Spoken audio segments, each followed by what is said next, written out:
Who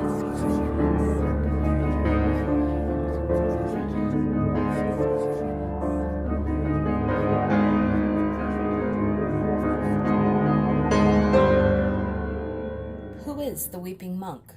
He is the strongest warrior of the Red Paladins. He is adept with a sword and fearlessly takes on any opponent.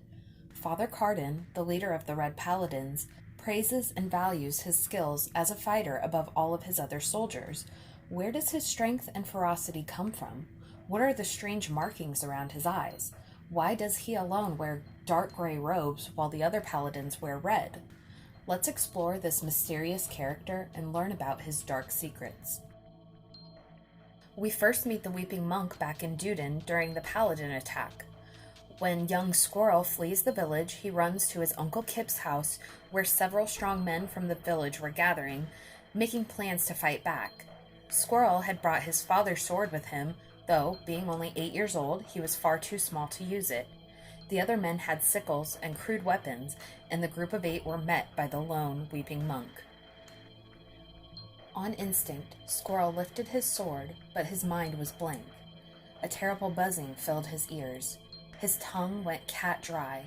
The men's screams were distant and their movements slowed as the sword swung and the monk spun inside their circle, his robe swirling, his blade catching the sun. He wasted nary an inch. His sword struck like a snake and men crumbled in its wake. He cut the tendons in the back of their legs so they dropped like puppets, then severed throats and punctured hearts. There was no hacking, no cuts, no grazes, no fumbles of any kind. Even though he kills Squirrel's uncle and his companions, surprisingly and inexplicably, he silently leaves the young boy alive and unharmed. Squirrel is among the survivors who make their way to the cave where Nimue and the other Fae are hiding. The Weeping Monk is seemingly Father Carden's right-hand man. Father Carden utilizes him for the toughest tasks with complete trust. He offers the monk praise for his kills and offers him solace and confession in full confidence. Unlike the other paladins, he wears gray robes rather than red.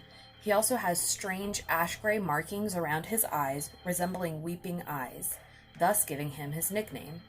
He has earned a reputation among the Fae for his formidability, but, interestingly, isn't really accepted among the other paladins. He doesn't have a single friend amongst them. The Weeping Monk only speaks with Father Carden. When we see him around the other paladins, their silence seems respectful with a tinge of fear.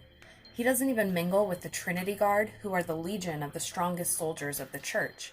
Their identity is hidden behind unique golden death masks. But the Weeping Monk seems in disgust of the other soldiers, particularly when we meet Brother Salt.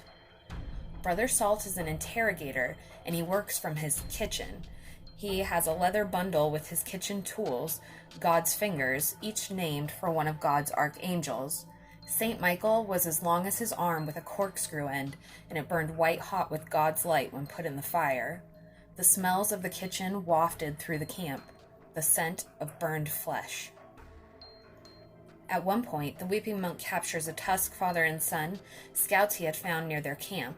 Father Carden was very pleased with the discovery, a gift for Brother Salt. This was one of the heaviest burdens upon his soul. It seems the Weeping Monk believes a quick and clean death would be better than the suffering of blind Brother Salt and his kitchen. The Grey Monk isn't a butcher, he kills with precision and intent. Unlike his red brothers, he takes no joy in the task of killing, though he is far more skilled than any of the other paladins. He feels guilt and weight upon his soul for killing. Father Carden encourages him to pray to ease the burden. We see him accept this advice by praying in a field, in the wind and rain, into the dark, for 3 solid hours. He is a very interesting and complex character.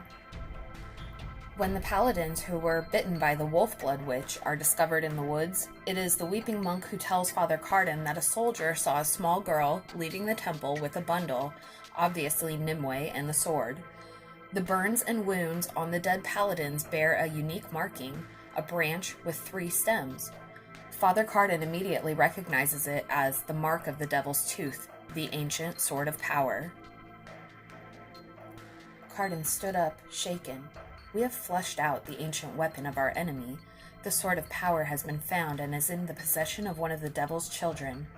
He spread his arms to the hedges, one made with the power to do this, to pervert God's creations, to make monsters of the earth and air. At all costs, this child must be cleansed. The great conflict has begun. Father Carden pulled the weeping monk's hooded head into a whisper. Find the sword, and find her. When the Paladins and Fey refugees face off in battle, the weeping monk finds the Green Knight Gawain in the woods, and the two warriors face off. They are the two strongest fighters for each of their armies. The weeping monk gains the advantage immediately by lunging on him from above and sticking Gawain with a barbed arrow designed to maximize bleeding. Gawain still put up a good fight, and Kaze came in to assist. The weeping monk was nearly taken down by Kaze, her cat-like moves quicker than his own. She got her teeth to his throat, but the monk flipped her over with his own surprising agility. As she fought, she clawed at the dark markings around his eyes.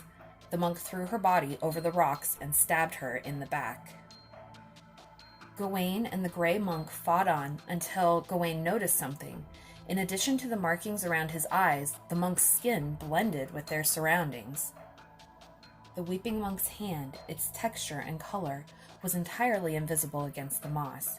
It had blended to the bridge surface like some lizard's camouflage. Gawain gasped, "You're one of us?"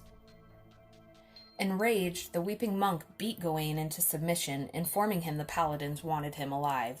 He put Gawain's slumped and weakened body onto his horse and rode to the Paladin camp. Little did he know, Squirrel saw all of this and followed back to the camp under the cover of the woods.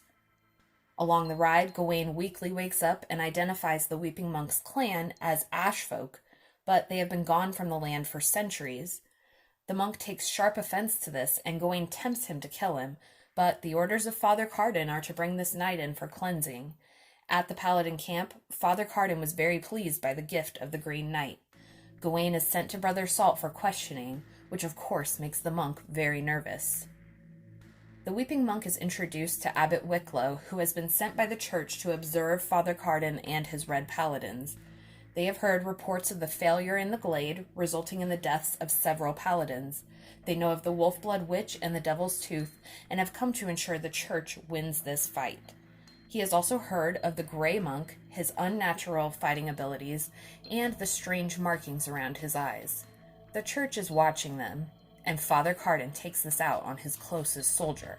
They must win this fight. The weeping monk visits Gawain in the kitchen and asks why he has not ratted him out for his Fey blood. Gawain tried to chuckle, because all Fey are brothers. His good eye welled with tears of pain and sorrow, even the lost ones. Gawain implored him to go home to his Fey family and be their greatest warrior. They needed him now. But the weeping monk left him behind and went forth for a meeting of the church and King Uther Pendragon. In that meeting, we learned that King Uther had made a deal with the Fey, who had claimed the town of Cinder after their recent victory over the Paladins. Nimue now called herself Queen of the Fey. King Uther had made arrangements to ship the Fey out on Viking ships from the north, and he would keep the Devil's Tooth himself. The church was very unhappy with this, seeing it as another Fey victory over the church. Suddenly, Squirrel was brought forth, held up by the ankle in a stolen Pendragon tunic, a Fey spy in their midst. Upon Carden's order, Squirrel was sent to the kitchen for cleansing. The weeping monk objected, speaking out before he thought. When chided by Father Carden, he stalked away from the tent. Abbot Wicklow sent a few of his Trinity Guard to follow him. We should take a moment to highlight some of the hints dropped in the story tying the weeping monk to his Fey blood. Though we are aware of his secret at this point, there are clues along his journey that point to this. Obviously, the markings around his eyes are a huge hint. There are hints tying him to several Fey clans.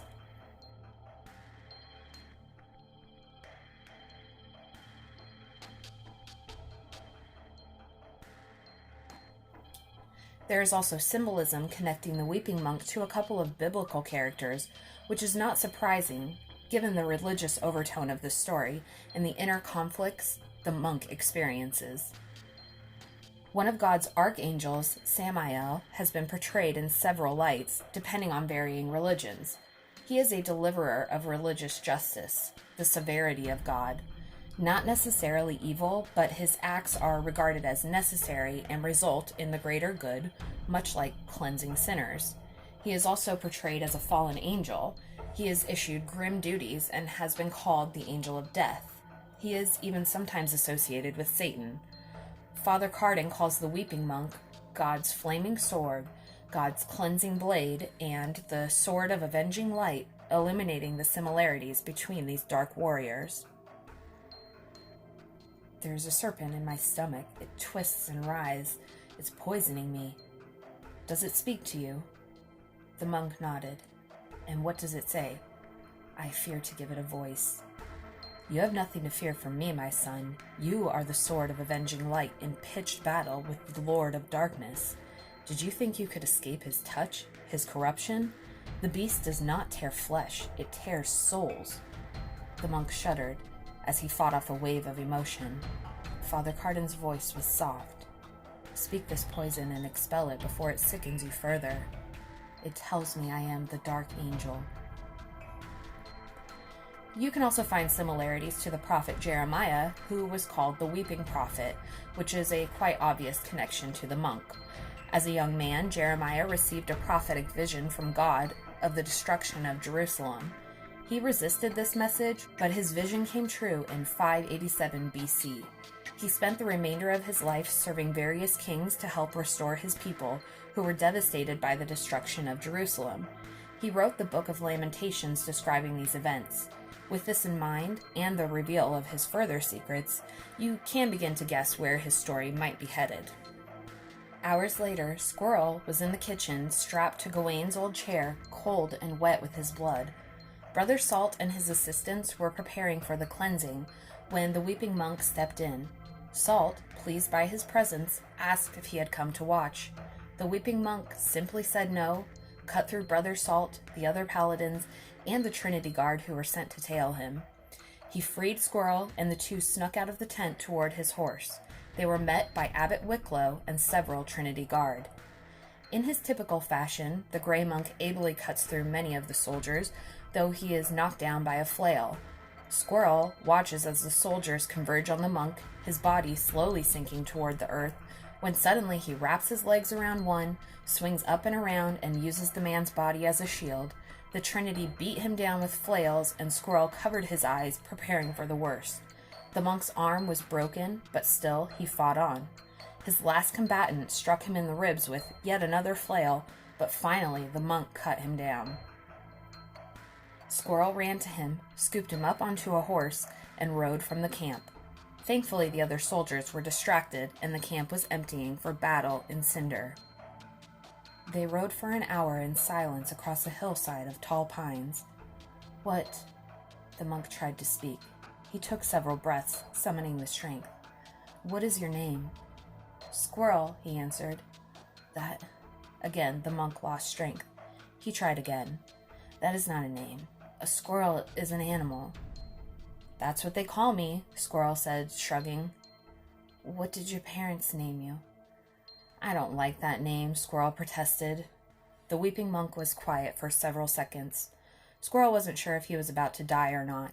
He figured it was not the most unreasonable question. Fine. They call me Percy, he said, annoyed. The weeping monk grunted. Percy? It's short for Percival, I think. And this brought up another question. Do you have a real name? Squirrel asked. Lancelot, he answered. A long time ago, my name was Lancelot. I hope you have enjoyed learning about the secrets of the Weeping Monk. Please stay tuned to Fayfire for the latest on cursed and other Arthurian lore. If you like Game of Thrones, please check out my other channel, Bravosi Broadcast, for theories, recipes, and more. Thank you so much for watching, and we'll see you next time.